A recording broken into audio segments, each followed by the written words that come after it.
Good afternoon, everyone, and welcome back to USTA Florida's Here to Serve podcast. My name is Laura Bowen, and I'm the Executive Director at USTA Florida. And I'm pleased today to welcome a very special guest to our podcast. We have Antoinetta Mosley, who is the CEO of I Follow the Leader. Welcome to the podcast. Thank you. Thanks so much for having me. Really appreciate it and looking forward to the conversation.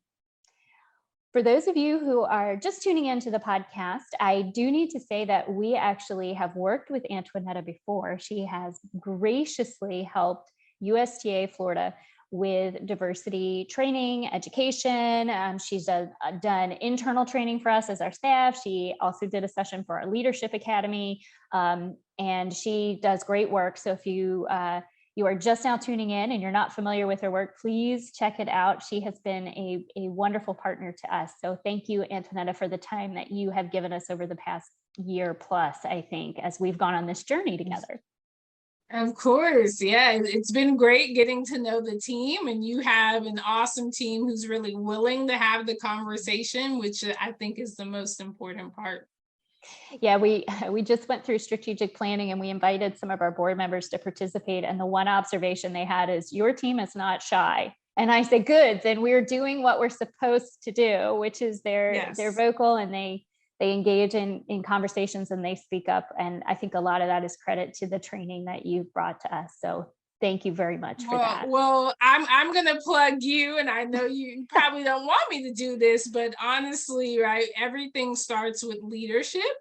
And so your willingness to have these conversations, it starts from the top. And so even a lot of time, those in the middle will want to do more, but unless the executive leader, right, whether that's the ED or the board chair, is willing to invest and have these conversations, nothing else happens. So I want to shout out you, Laura, because you all are ahead of the game for nonprofits and DEI, and that's a credit to your willingness to invest in it. Thank you. And our board similarly, they're a great group of people who have courageous conversations regularly and very much support this effort. And I'm grateful to them as well. Can you tell our audience just a little bit about yourself and the important work that you do with I Follow the Leader? Of course. Yeah. So my name's Antoinetta Mosley. I have been doing DEI work since my master's thesis, which was actually on diversity and nonprofit leadership, overcoming barriers. So got to write a 96-page research paper on the subject and interviewed CEOs across the country at the time. So this was from 2015 to 2016, and then really realized that a lot of leaders wanted to do more, but didn't know how around DEI. Me. Right. Yeah. So I was like, this is something, after doing the research, I really thought, I think I have things to share right from the research. I also thought I may have some solutions. And so really started doing speaking engagements around the topic. But then from that started working with organizations closely. And so really awesome. It's now 7 years later and still doing this work. So what we do now, we have a team of 7 consultants. And so we do a lot of training, discussions, but also long-term strategy work. So helping people to set that strategic plan, measure their DEI initiatives. And so that's what we're doing now. So really awesome. We work with nonprofits, or 50% of our clients, 25% are member organizations, and then 25% are corporate. And so really fun. We are currently have a global presence. And so it's been fun. It's been fun. Well, you do excellent work, and we're very happy that you were able to work with us. And again, highly recommend if anybody wants to call me and find out what our experience is like. I'm always happy to share. One of the things you talked about last year when you spoke to our team at USTA Florida was the importance about having courageous conversations. And I was telling you before we got on this podcast that the actual purpose of this podcast, when we started it during COVID, was to have these open conversations about really difficult things. So I wanted to know if you would mind sharing with our audience your perspective on what it means to be a courageous leader and why these types of conversations are important to our organization and, maybe just to our sport overall. Yeah, and I would love to say, for those who, I'm sure most of you are tennis lovers, and so I love providing context. So the really fun thing about I Follow the Leader is the first non-grad school talk I gave was at a nonprofit conference. And then from that, the first nonprofit talk I gave for a nonprofit was actually with USTA Southern. And so from the very beginning of I Follow the Leader, I have been able to partner with different USTA organizations, learn a lot about tennis. And so want to let you know, as I'm talking today, I'm going to try to also integrate some that I've learned just from working with USTA organizations over the last 6 to 7 years. And so I think, why are these conversations important? Well, at I Follow the Leader, our goal is that these conversations right now are courageous still in our communities, in our organizations, right? On the court, these are courageous conversations. Well, the goal is that in 5 years, these will be commonplace. And so that's why opportunities like these podcasts, like this podcast and other conversations are so important, because the more we talk to each other, the more we are transparent and real, right? While still being kind and courageous, the more we get to know people. And so I think that's why it's just so important that when something happens, maybe that you're uncomfortable with, or even something that you like or dislike, do you have the proper tools to voice that in a way, right, that is kind, clear, specific, and sincere, which is actually from Kim Scott. She talks about radical candor. And I just love that. Like, can you be kind, clear, specific, and sincere? Because a lot of people, we're in a day and age where people like to just tell you how it is, right? That is not a courageous conversation. We're not thinking of a social media rant. We're thinking of really specific, clear feedback, right? With a positive goal in mind. And so I like to say, right, this is not a social media rant, right? This is not a cancel rant. When you're having a courageous conversation, right, it's really specific and sincere. You're being kind, you're wanting to move it forward. And so I think that can help, right, the sport of tennis. How do we have these really difficult conversations about diversity, equity, and inclusion in a sport that may not have always been diverse, right, or equitable? And so I think that's so important that we can name, right, that tennis has not always been a diverse sport, or there is not access for everyone right now, and just naming that. Yes. And I think that alone is painful for some people to do. And so what you said about being kind, clear, specific, and sincere about it is so important to really be able to name things, but to do it in a kind way and a compassionate way. You recently shared a post on LinkedIn, which I said to you, thank you for naming this thing that I was really struggling with. So often we're put in this box that reflects only a portion of who we are. Somebody looks at me and they might put me in a box and make assumptions about one aspect of my life or my experience. And your post talked about the importance of recognizing our whole selves and all of the vast experiences that really shape us. And you framed it in this idea that you talked about in your courageous conversations of using the yes and, that I am both this and that and this and another thing, rather than a yes but. Can you talk a little bit more about that perspective and why that's so important when you're trying to get to know somebody? Of course. I think so many times we want to look at someone and define who they are. So for those who are watching, right, you may look at me and say, right, you're likely a Black woman, which I am. So for those listening, I am a Black woman.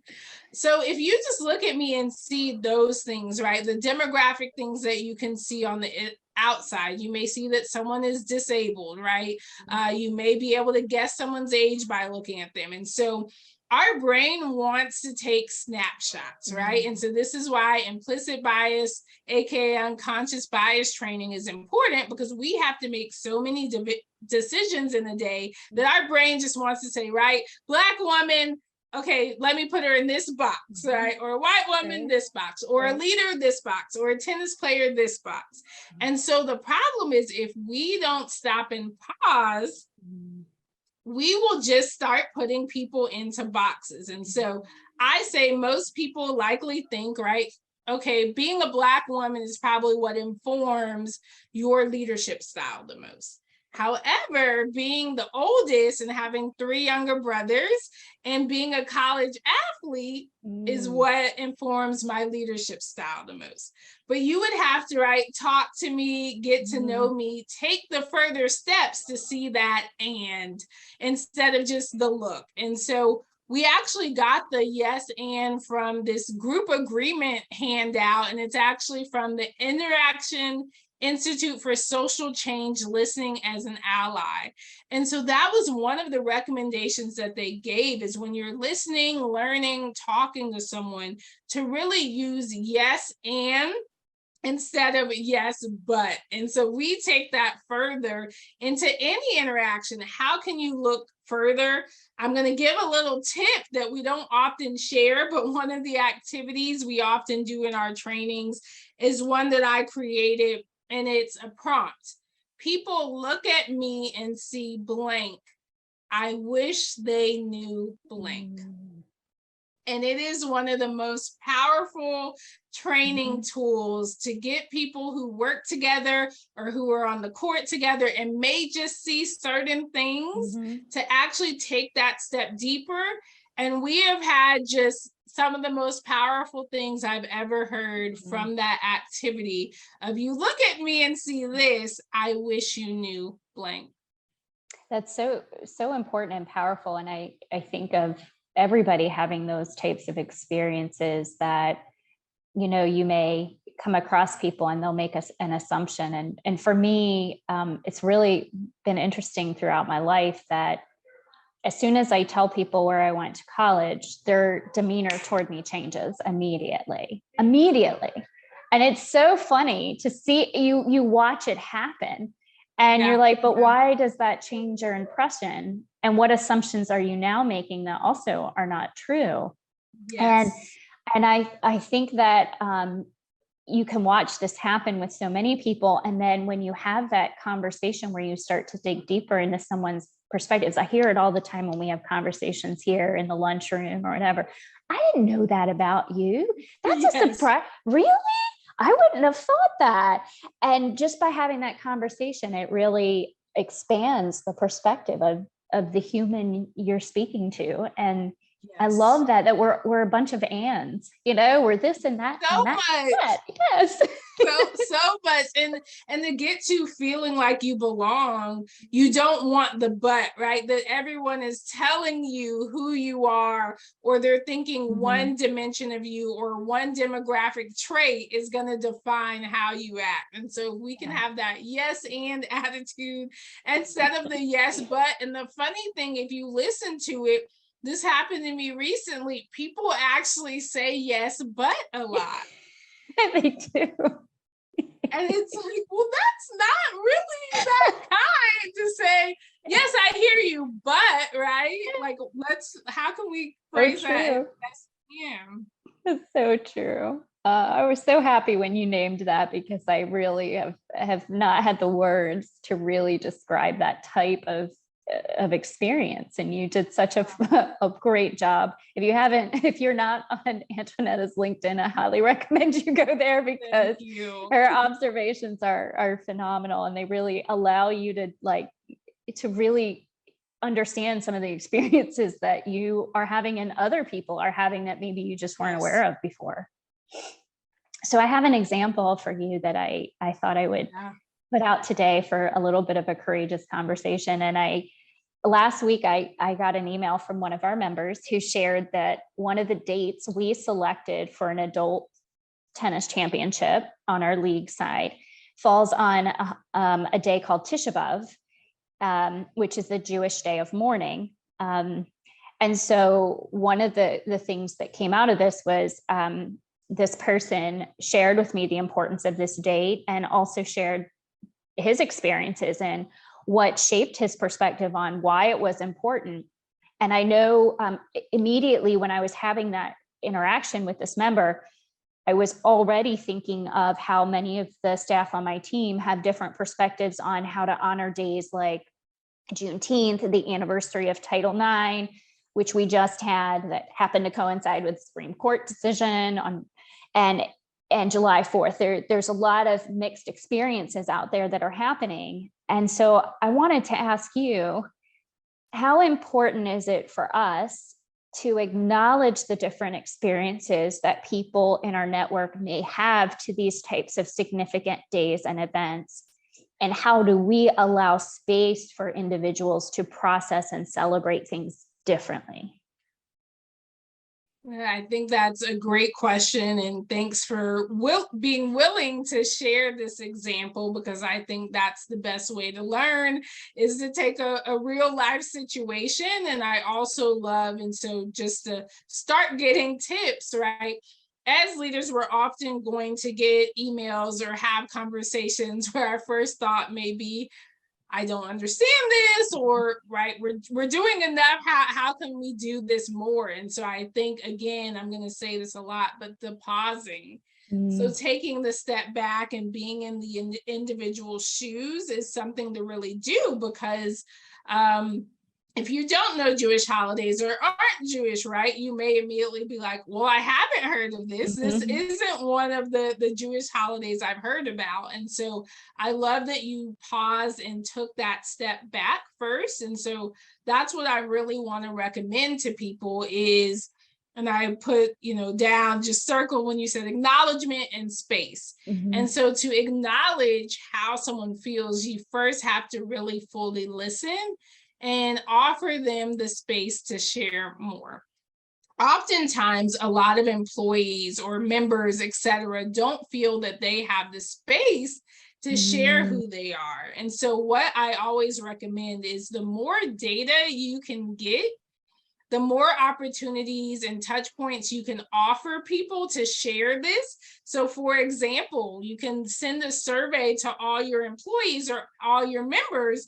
What are holidays that are really important to you that you would like to be acknowledged?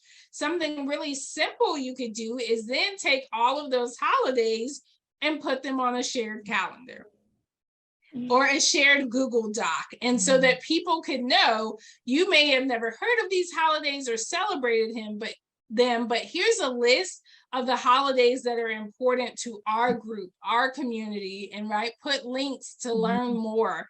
And so that's something that's really simple to do, but again, acknowledges people, but also asks them what's important to you.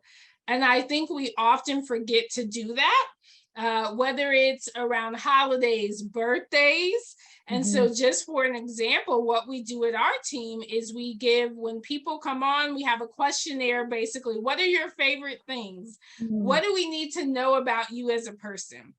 And so then if we decide to celebrate their birthday or a special occasion, we already know how they like to be celebrated. Or of course, some cultures and religions don't want to be celebrated on their birthday. And so you give them the opportunity to share, here's what's important to me. So you have that knowledge. And I think that's a piece that's often missing in group communities or spaces.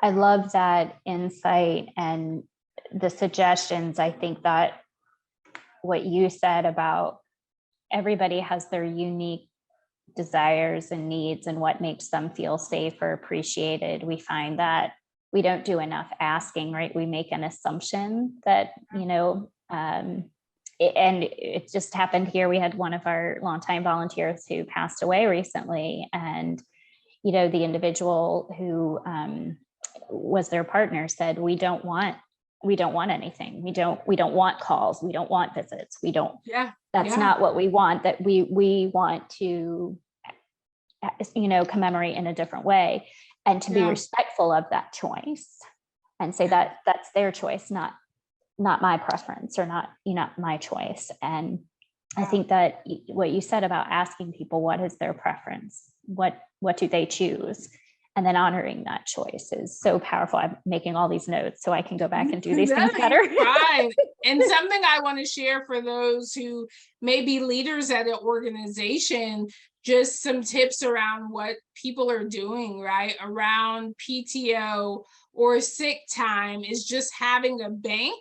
Right, versus people having to choose between PTO or sick. And so a recommendation I have, and we've actually given this to an organization we worked with, where there was one or two people who had very different religions than everyone else. And so thinking about also having a holiday bank, right? And so having a holiday bank where people can take off a certain number of days. However, allowing them to choose those days, right? There may be, depending on your business, days that you have to be there. But if every employee doesn't have to be there, right, allowing them that bank of holidays. So everyone then, whether, you're Christian, Jewish, etc., any religion, you all have the same number to use. And then you would know, okay, after that, I use my PTO. So if I have other holidays I would want to celebrate, I take vacation, but I have this same bank. And again, you would have to have the flexibility where people could be off. But that's something also to think about, so that people don't feel like, oh no, like I have to come in, or I always have to take leave on my special days. Yeah, and we run into a different challenge with that, where because we're so often doing tennis types of things on holidays. Is that we hear almost the opposite of like, well, I think I remember my first year here, I didn't have a single holiday off. I would have loved to have a bank, but we were doing a lot of events, and I was right there marketing, and I was out there doing the events.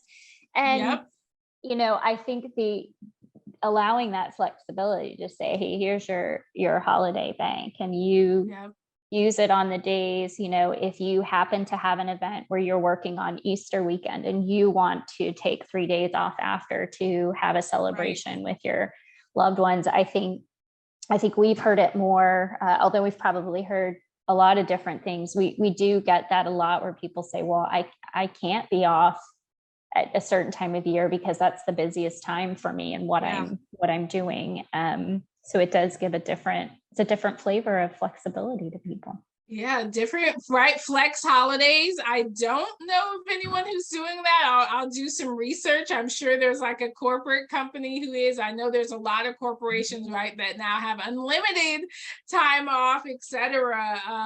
But obviously for a lot of nonprofits, that's not as viable. And so I think if you can have flex days or flex holidays, definitely have seen flex days at nonprofits for those who have to work the weekends, that they can then, within a certain range of time, take off. So we are looking at a better formal policy for that. I think we've had more of an informal one before, but so my last question for you today is, what more can we do to help cultivate courage and make sure that tennis really does reflect everyone and embrace all the experiences and values that people have without shame? So you talked about the social media culture, right? And there's a lot of shaming that happens. And what I loved about your post about holidays was you should celebrate things in the way that fits you and your experiences. So how do we really continue this work to embrace experience and values without necessarily shaming people for the choices that they make that are right for them?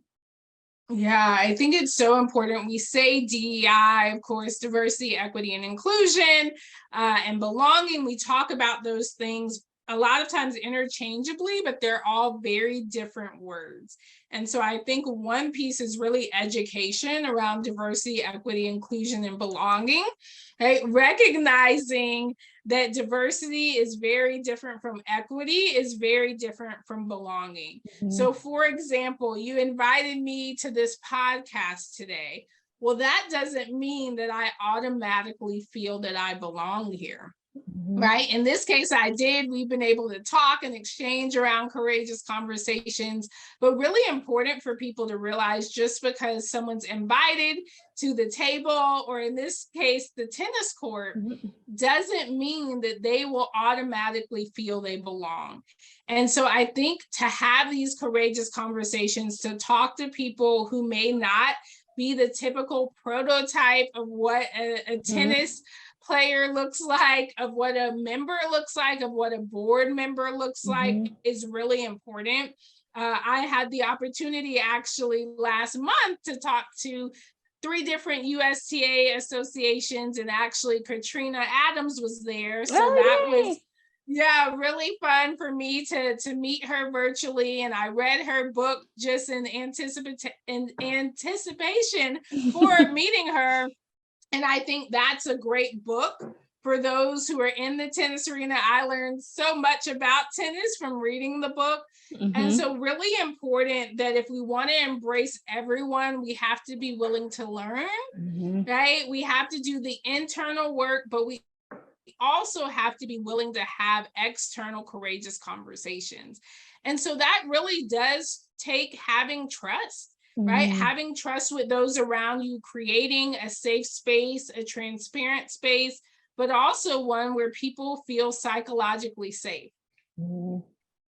And so we have to acknowledge, just because we invite people, right, onto the court or to share, doesn't mean they automatically feel safe or a sense of belonging. And so offering different opportunities, right, through surveys, through conversations, through education like this is so awesome for those connected with USTA Florida. They get to know you all and your stakeholders and those you're connected to in a different way. So I really want to just recommend to people that, unfortunately, courage is a skill that has to be learned.